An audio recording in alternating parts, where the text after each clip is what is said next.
రామ్ ప్రసాద్ రెడ్డి ఇవాళ మంత్రిగా ఉన్నారు. ఆయన సమక్షంలోనే ఒక కార్యకర్త మీద దాడి జరగటం జరిగింది. ఆ విజువల్స్ కూడా నేను ప్లే చేశా. వైసీపీకి సంబంధించినటువంటి నాయకుడిని ఇవాళ మంత్రిగా ఉన్నటువంటి రామ్ ప్రసాద్ రెడ్డి ముందే బట్టలు చిరిగేట్టుగా కొట్టినటువంటి పరిస్థితి, ఆ సమాచారం కూడా ఉంది.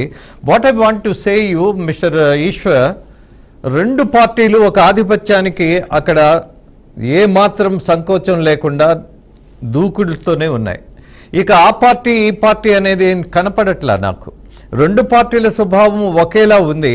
కాకుంటే ఇన్నాళ్ళు ఒక ఆధిపత్యంతో ఉన్నటువంటి ఒక వర్గానికి, ఒక పార్టీకి, ఒక నాయకుడికి సంబంధించినటువంటి ప్రాంతంగా ఉన్నటువంటి పులివెందుల, కడప, అలాగే ఇవాళ టీడీపీకి ఒక అవకాశం వచ్చింది పులివెందుల్లో.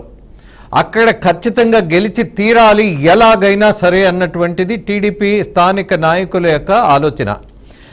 కాదు, వీళ్ళని మనం ఎలా అయినా అరికట్టాలి అని ఇవాళ వైసీపీ నాయకుల యొక్క ధోరణి.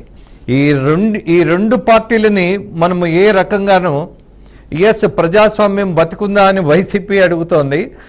ప్రజాస్వామ్యం బతికుంది కాబట్టి ఎన్నికలు జరుగుతున్నాయని ఇవాళ టీడీపీ నాయకులు చెప్తున్నారు.